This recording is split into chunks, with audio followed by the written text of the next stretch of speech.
Avez-vous écouté Game of Thrones, vous aussi? Décevant, décevant. Je sais pas pour vous autres, mais moi, honnêtement, j'ai été vraiment déçu de la fin. J'ai l'impression qu'ils nous ont sorti genre un personnage que ça faisait 2 saisons qu'on voyait à peine. En tout cas, donc si vous écoutez Game of Thrones, savez-vous quoi? Partagez-moi votre vision de la saison finale, puis peut-être de la dernière épisode aussi. J'ai l'impression qu'on a préparé des personnages pendant 8 saisons, on arrive dans les 2 derniers épisodes, puis on s'en débarrasse, toc toc, puis on sort quelqu'un d'autre. C'est le feeling qu'on m'a donné. Bon, communauté, pour ceux qui me suivent pour les sujets qui sont liés à l'actualité, ben sachez que cette vidéo-là, c'est la dernière vidéo par rapport au hockey que je fais.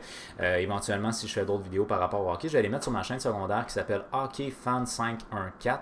Je vais voir en temps et lieu. Le but, c'est en fait de voir si je vais m'amuser à faire ce genre de vidéo-là, puis pas trop travailler l'esthétique non plus. Ce qui fait que pour moi, c'est beaucoup moins de travail. Puis le fait de ne pas faire de montage aussi, là, ça me sauve un travail que je déteste faire. Je dirais pas que je déteste, mais j'aime pas beaucoup faire le montage, disons.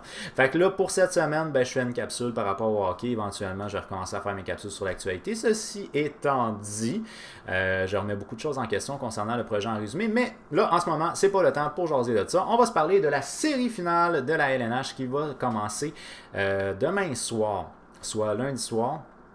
Et honnêtement, je pense que ça peut être une très bonne série. Il y a du monde qui me prédit ça en 4. Je pense pas que ça va se rendre en 4. Parce que c'est quand même 2 équipes qui sont des équipes qui sont capables de resserrer le jeu. Je pense, de manière générale, selon ce que j'ai vu depuis le début des séries, c'est que les Bruins ont peut-être été plus dominants que les Blues l'ont été. Contre les Sharks, il y a eu quelques périodes, honnêtement, où les Blues, tout ce qu'ils ont fait, c'est se défendre, puis c'est tout. Mais ils sont bien défendus contre une attaque qui peut être très forte. Bon, là, c'est sûr, les Sharks, la dernière game, il y avait des problèmes avec les blessés. Là, ça, c'est une autre histoire. Là. Mais je pense que, de manière générale, les Bruins ont été plus dominants depuis le début des séries que les Blues ont pu l'être. Alors, on va recommencer également avec exactement la même chose que j'avais fait lors des dernières rondes. Maintenant, pour ceux qui ne s'en souviennent pas, ben, sachez que mon Bracket Challenge à moi est officiellement scrap, puisque j'avais prédit que la finale de la Coupe Stanley opposerait le Lightning de Tampa Bay aux Sharks de San Jose. Fait que c'est ça. Mon Bracket Challenge est scrap. Pour ceux qui ont regardé mes vidéos de hockey, ben vous savez que j'avais prédit la victoire des Bruins lorsque j'avais fait mon analyse statistique, mais pas celle des Blues. J'avais prédit comme quoi les Sharks allaient passer. On peut pas prévoir les blessures. On peut pas prévoir les passes avec la main. Fait que... bref, c'est ça. Le résultat, c'est que la finale de la Coupe Stanley va opposer les Blues de Saint-Louis avec les Bruins de Boston. Les Blues, ça pourrait être potentiellement une première Coupe Stanley dans leur histoire, ce que je leur souhaite bien parce que franchement, c'est une belle histoire. Si je ne fais pas erreur, je pense que c'est à partir du mois de janvier qui était dernier dans la ligue. Puis là, à cette heure, on sont rendus en finale de la Coupe Stanley. Fait qu'une très belle histoire cette année, les Blues de Saint-Louis. Au niveau des statistiques générales d'équipe, je pense qu'on peut donner quand même un avantage, je vous en ai parlé, je pense que les Bruins ont été plus dominants que les Blues l'ont été en séries éliminatoires. Fait que moi, j'ai donné un avantage aux Bruins de Boston. Cette fois-ci, contrairement à mes dernières vidéos, j'avais fait des statistiques uniquement sur la dernière ronde, tandis que là, c'est des statistiques par rapport à toutes les séries que j'ai utilisées. J'ai une moyenne de prédiction d'environ 50%. Fait que j'ai une chance sur 2 de me planter sur la dernière série. Je peux pas en faire plus qu'une. Les autres rondes, il y avait plusieurs séries. Donc, j'avais la possibilité de me planter sur une puis me rattraper sur l'autre. Là, j'ai aucune possibilité. Fait que 50% de chance que je me plante. Fait que prenez pas vos paris, vous fiez à mon analyse, mais ceci étant dit, je pense qu'il y a quand même des statistiques qui sont intéressantes à souligner puis qui peuvent éventuellement changer l'allure d'une série. Ceci étant dit, il en reste pas moins que c'est laquelle des 2 équipes qui va imposer son rythme, c'est elle qui va gagner. Fait que ça, j'ai aucune idée, laquelle va se présenter le plus, laquelle qui va être la plus motivée, je sais pas. Une chose est certaine par contre, c'est que si le jeu est plus lent, ça va être à l'avantage des Blues. Si le jeu est plus rapide, ça va être à l'avantage des Bruins, parce que les Blues sont une équipe qui, au niveau de la possession de la rondelle, sont assez forts. C'est une équipe qui physiquement est forte et qui est bonne au niveau de la possession de la rondelle, alors que les Bruins, eux autres, sont très très bons en relance. Ils sont très rapides. Et c'est un point que je trouve intéressant, c'est que les Bruins peuvent réussir. Si la possession de la rondelle et le jeu n'est pas lent, ça va donner à l'avantage des Bruins parce qu'ils vont être capables de passer les défenseurs des Blues. Mais ceci étant dit, qui va imposer son style de jeu, j'en ai aucune espèce d'idée. Si on a une série rapide, je donne l'avantage aux Bruins. Si on a une série lente, je donne l'avantage aux Blues. Au niveau des statistiques générales d'équipe, les Bruins cette année en série ont joué 17 matchs, les Blues en ont joué 19. C'est pas une immense séance, donc on va prendre les chiffres absolus. C'est quand même 2 matchs, mais il reste que c'est pas une immense séance. Quelque chose qui est intéressant pour les deux équipes, selon moi, c'est la moyenne de buts marqués par match. Les Bruins ont une moyenne de buts marqués de 3,35. Les Blues, une moyenne de 3. J'ai fait une erreur ici, donc juste vous fiez à 3 qui est écrit en haut, en tout petit ici. Je pense qu'on le voit assez bien. Donc, ils sont relativement proches, puis honnêtement, quand tu as une moyenne de marquer de buts par match de 3, c'est une très bonne moyenne que tu as. Fait que ça peut donner une série qui va avoir beaucoup de buts. Ça ne devrait pas être des matchs de 2-1 de manière générale. Puis ça, je pense que ça peut être super intéressant pour le show d'avoir beaucoup de buts qui sont marqués en série finale de la Coupe Stanley. Par la suite, là où ça se gâche un petit peu et que c'est plus vraiment égal, c'est au niveau de la moyenne de buts accordés par match. Les Bruins ont une moyenne de buts accordés par match de 1,94 et ça, c'est tout de sa faute à lui. Tuukka Rask. Parce que honnêtement, la défensive des Bruins, elle est bonne. Celle des Blues, elle est très bonne aussi. Puis honnêtement, quand comment je dirais ça, quand il se défendait uniquement contre les Sharks quand il n'était pas capable de contre-attaquer. Les Blues ont été quand même capables de limiter les tirs de l'enclave. Donc, c'était des tirs qui venaient beaucoup de l'extérieur. Fait qu'à ce niveau-là, je pense qu'au niveau du jeu défensif, ils sont quand même pas tant mauvais. Mais Tuukka Rask est en feu. Rask a de l'expérience. Il est en feu. Fait que je pense qu'il peut changer complètement la donnée. Mais au niveau de la statistique, but accordé 1,94 par opposition à 2,53. C'est un avantage aux Bruins et c'est un avantage qui est en très grande partie à cause de Tuukka Rask. Mais Binnington fait pas mal, ok? C'est important de le mentionner. Là.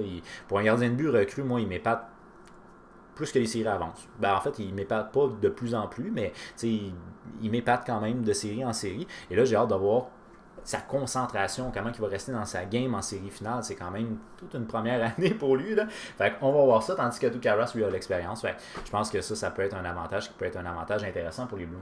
Au niveau des joueurs, ce que j'appelle les top players, donc les joueurs qui ont le plus de points, moi je me fie beaucoup à la moyenne de points par match. Parce que ça donne l'idée d'une tendance plus que les chiffres absolus. Mais au niveau des chiffres absolus, pardonnez-moi, je pense que c'est intéressant de souligner Jaden Schwartz. Parce qu'avec 12 buts en 19 matchs, c'est un excellent pointeur. Il y a des séries exceptionnelles en ce moment. Bon, je pense qu'il y avait un match qui avait comme 3 ou 4 buts, là, ça l'aide, là, mais il en reste pour moi qu'il y a une très très très bonne série en ce moment, M. Schwartz, Jaden Schwartz. Fait que ça, c'est un joueur au niveau des chiffres absolus super intéressant. Au niveau de la moyenne de points par match, Brad Marchand. Brad Marchand, avec ses 18 points en 17 matchs, il y a 1,06. C'est le seul joueur des deux équipes à avoir une moyenne de points par match supérieure à 1.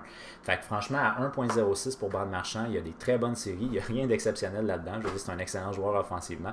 Fait que c'est ce qui fait que je pense que, bon, on n'est pas surpris, mais c'est quand même le meilleur joueur au niveau des points par match. Et le meilleur buteur, selon moi, c'est Jaden Schwartz. Maintenant, je trouve ça un peu dommage qu'on mentionne les statistiques uniquement parce que les statistiques ne sont pas révélatrices de l'ensemble du jeu d'un joueur. Puis de chaque côté, on a des joueurs qui sont super intéressants à l'extérieur des statistiques. Donc, Patrice Bergeron, honnêtement, c'est vous le connaissez, anyways, là, il est bon mise au jeu, il est bon défensivement, offensivement, c'est un bon leader. Fait que bref, c'est un joueur qui est complet. Avec 13 points en 17 matchs, dont 8 buts, il y a encore des bonnes séries cette année, avec une moyenne de 0,76 de points par match. C'est un joueur qui est un joueur d'impact pour les Bruins, qui est super important. Et honnêtement, du côté des Blues, Ryan O'Reilly, moi, c'est un joueur que j'adore voir jouer. Je ne l'ai pas écouté énormément pendant la saison régulière, mais je sais qu'il y a eu une bonne saison régulière. Pendant les séries, je l'ai regardé un peu plus, et c'est un joueur qui est bon mise au jeu, qui est bon défensivement, qui est bon offensivement, qui est capable de jouer physiquement aussi. Peut-être pas un leader comme Bergeron peut l'être, mais quand même, je pense que c'est un joueur qui est super intéressant à suivre. O'Reilly a des très bonnes séries également avec 14 points en 19 matchs pour une moyenne de 0,74. Alors, statistiquement parlant, c'est peut-être pas les meilleurs joueurs, mais je trouve que c'est les joueurs les plus dominants. Maintenant, ce que je dois absolument mentionner, c'est que je chiale depuis le début des séries à cause de lui. Vladimir Tarasenko est finalement dans le top 5 des meilleurs joueurs des Blues de Saint-Louis sur un point de vue statistique, bien entendu. Au niveau des buts, ça allait plutôt bien. C'était des passes qui allaient vraiment pas bien pour M. Tarasenko. Mais là, il est rendu avec 13 points en 19 matchs avec 0,68 de points par match. Alors, Tarasenko qui se réveille, ça, c'est vraiment très plaisant pour les fans des Blues parce que c'est un tireur d'élite exceptionnel, ce gars-là. Fait que, honnêtement, s'il y a des aussi bonnes séries finales qu'il y a eu des séries de finales de conférence, c'est un joueur qui peut changer complètement la donne pour les Blues de Saint-Louis. Et les Blues de Saint-Louis ont deux premières lignes qui sont très intéressantes parce que, sauf erreur de ma part, il me semble bien que Schwartz joue avec Tarasenko. Alors, c'est des joueurs qui sont capables de faire beaucoup de points, qui sont capables de faire mal au niveau offensif. Puis la deuxième ligne, c'est David Perron avec Samuel Blais qui joue avec Ryan O'Reilly. Alors David Perron actuellement a quand même des bonnes séries éliminatoires lui aussi. On parle de 13 points en 19 matchs, dont 6 buts, 0.68. Pietrangelo, c'est le meilleur défenseur offensif des Blues avec 13 points en 19 matchs, donc c'est quand même non négligeable, 0.68. Samuel Blais, je voulais absolument en parler parce qu'il a uniquement 22 ans, il a 3 points en 8 matchs.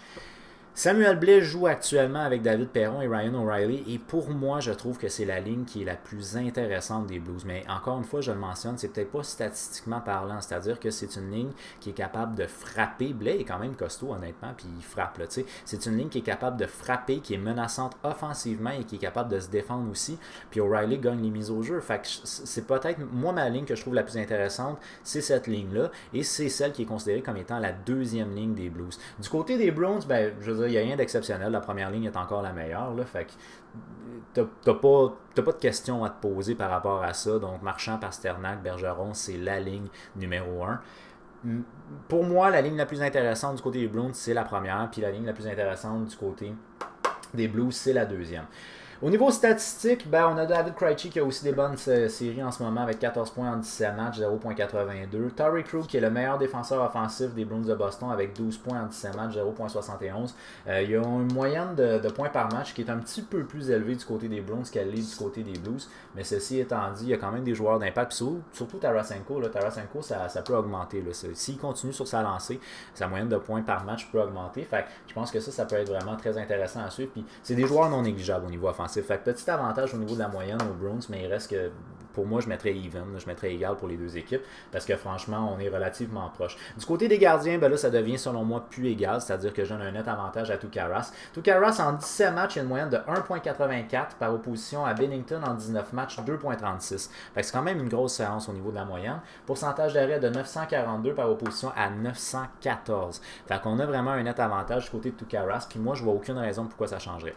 Tuukka qui est un gars d'expérience, les Bruins ont des jeunes joueurs, mais ils ont aussi des joueurs d'expérience. Fait qu'honnêtement, moi je pense que, en tout cas, je vois plus de raisons pour que Binnington perde un peu confiance que Tuukka. Mais depuis le début des séries que je dis que Binnington pourrait perdre confiance, puis il perd jamais. Fait jusqu'à date, il m'impressionne vraiment beaucoup. Puis je le souhaite d'ailleurs pour les fans des Blues, là, je le souhaite qu'ils se maintiennent parce que tant mieux si vous avez un gardien de but qui est recru quand même assez tard, là, mais si vous avez un gardien de but qui est solide pour être numéro 1, tant mieux, puis je vous le souhaite d'ailleurs pour plusieurs années, parce que franchement, jusqu'à date, il est impressionnant. À part une fois où il a vraiment perdu son calme là, contre les Stars, il reste quand même dans sa game, puis il est très calme. Fait que, félicitations, sauf que je pense, avantage au niveau des gardiens de but, je le donne à Tuukka. Des statistiques qui sont des statistiques avancées, vous commencez à être habitués, je vous en parle à peu près dans toutes mes vidéos en fait. Donc la première ligne d'attaque des Bruins de Boston, incluant des statistiques de saison régulière et de séries éliminatoires. La première ligne d'attaque des Bruins de Boston est considérée comme étant la meilleure première ligne de toute la ligue par opposition à la première ligne des Blues qui est considérée comme étant la 8e première ligne de la ligue. La deuxième ligne d'attaque, elle est considérée du côté des Bruins, elle est considérée comme étant la 10e meilleure deuxième ligne, alors que du côté des Blues, la deuxième ligne d'attaque est considérée comme étant 16e, fait qu'on est quand même relativement proche pour la deuxième ligne. Puis moi, je vous l'ai mentionné, là, mais selon moi, O'Reilly, Perron, Blais, c'est une très bonne ligne. Fait que lister 16e,